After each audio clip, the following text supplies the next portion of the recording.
So may the words of my mouth and the meditations of all of our hearts be acceptable in your sight, O Lord, our strength and our Redeemer. Amen. So Lent 5 topic is waste. And Yvonne's going to be speaking to us on that topic. And I think she's a perfect person because she and I have got we've got lots of things in common, but one thing we've got in common is we both hate waste. I think between us, we run around and make sure that nothing gets thrown in the trash that didn't ought to be in the trash. So I'm really pleased that she's agreed to take this session on board. So I'm going to be quite brief. So we've been following this little booklet, which is where we got our headings from throughout Lent. How many light bulbs does it take to change a Christian? But they've got a sister book, which is called Don't Stop at the Lights, here. So it's talking about climate change, and it says this. It says, Lent is not just living without. It's a chance to experience a lifestyle of enoughness. I really love that. I mean, you probably know by now Lent is one of my favourite seasons, and living without things is an important Christian discipline. But it's not about punishing ourselves. It is about being in a season of penitence, but it's not about punishing ourselves for the sake of punishing ourselves. It's about experiencing what it's like to live in enoughness, to know that what we have is sufficient, that God will give us enough for our need, but not enough for our greed. Can we live comfortably with what we've got? So I'm just going to read the little bit from the regular book that we've been following, How Many Light Bulbs Does It Take to Change a Christian, what they say on waste. And this fascinates me, and I think I might dig a little bit more deeply into this next week. And it says this about waste. Much of what seems like waste to us is reusable and of value in a different place. Think of your garbage can not as a terminus, but as a junction from where the things you no longer need can move on to someone or some other context who does need them. This is the bit that I found interesting. Jesus' crucifixion took place outside the walls of Jerusalem, where the garbage was dumped.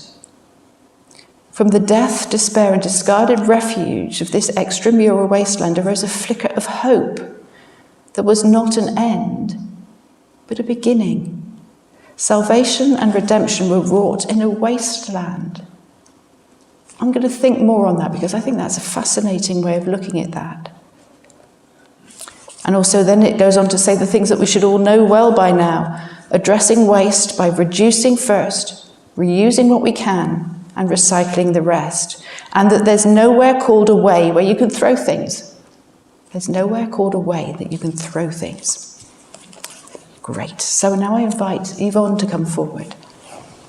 First of all, I'd like to thank Catherine and Jim for helping me get the technical effect of the pictures correct. The Anthropocene, the human epoch. We have reached an unprecedented moment in planetary history. For the first time since creation, humans now change the Earth system more than all of natural forces combined. So nature has become out of balance. One of the aspects of Anthropocene is waste. I've seen many places like this. Around the world there's so much garbage that it's hard for us to even contemplate. In Indonesia, many areas have no collection, so that the garbage floats along the canals, vegetable, animal and human waste. It is so distressful to see, and I'll leave you to imagine the smell. In Cairo, there are people living in Garbage City. But even here, there are moments of hope.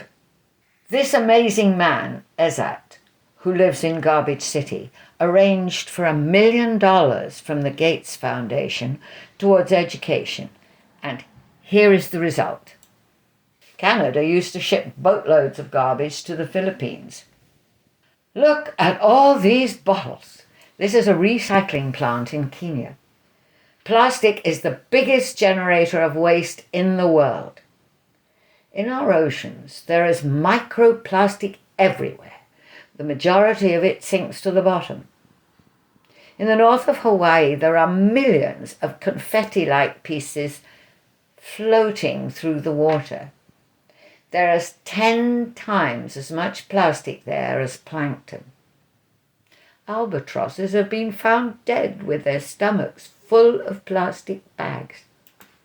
A group of engineering students at UVic are building a prototype autonomous boat to filter out the plastic. Another corner of hope. We can pray for their success.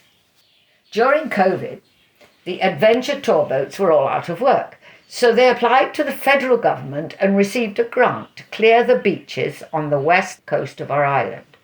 The beaches were covered with garbage brought in by the sea. Here you see a beach cleaned and the piles of garbage waiting to be transferred to barges. 100 tons of garbage was collected by 100 workers in 30 days. They were surprised to find that all the water bottles had their lids on, until they realised they were the only ones that float. Just consider what percentage of people put the lids back on empty bottles before they throw them away, and how many plastic bottles there must be at the bottom of the sea. So what can we do? It's such an overwhelming problem. You may know this story. A man was walking along a beach at low tide, and the beach was covered with hundreds of crabs. And there was a boy picking up the crabs and throwing them into the sea one by one. And the man looked at the boy and said, "That's hopeless. You can't possibly make a difference." And the boy picked up a crab and threw it in the sea and said, "It made a difference to that one." And us, what can we do? If God can raise a whole valley of dry bones, surely with prayer and some ingenuity, we can do a little to help. I'd like to make you aware of a couple of things. Almost all of Canada has potable water. So really, plastic bottles of water are unnecessary. Travelling abroad where water quality is questionable, go for the large bottles. My first night in Lima, I had to wash my teeth in whiskey. There wasn't any water anywhere. Not bad, actually. I slept well. Look at all these grocery bags. Where's all that plastic going to end up? Why would you want to buy all that plastic when on the other side of the aisle is nice, fresh vegetables, naked? The writing on the labels is a bit small, but these are grown in Canada and mostly in BC. The little clamshells that fruit comes in can easily be repurposed. Try putting a little soil in and sprinkle a few seeds and put them on a windowsill, and in a few days you will have some nice fresh sprouts for your salad or sandwiches. Or pot them up for herbs and vegetables. These I put in as sandwiches the other day. Canada throws out over 48% of the food produced. That's 35.5 million tons a year. Yet 32% of the food waste is avoidable or edible and could be directed to feed the 5.6 million people who are food insecure in Canada. Hopefully this is turning around as more people become aware. On Quadra Island, the Climate Action Team, ICAN, has launched a food recovery program which aims to keep edible food from being sent to garbage dumps. Loaves and Fishes do a wonderful job with their food recovery program. We'll learn more about that when they come next week. Here we benefit from Loaves and Fishes for our community lunches and bridging the gap. Another company I visited recently deals with ugly food, a company that boxes up fresh food that's a bit misshapen and discarded by the grocery companies. We need more of this kind of enterprise. Finally, the ubiquitous best before date. Don't forget that all companies build in a safety margin. Take milk. Don't ever throw it away on the date. Keep using it for a few days. If in doubt, sniff it. I don't know if you can see the date on that bottle, but you'll be having it in your coffee today.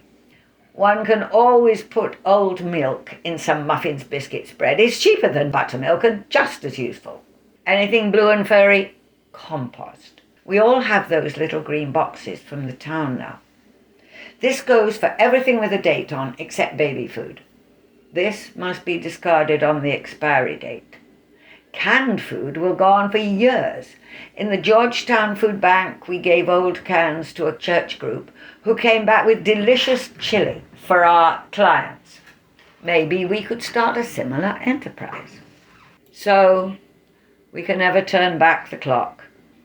We are in the Anthropocene, but with help of God's grace, we can reduce our waste and improve our planet. I leave you with a picture from some students at Brooklyn School. Their writing is a bit small. We have the chance to help. So let's take it in our hand and try to make the world a better place. Thank you.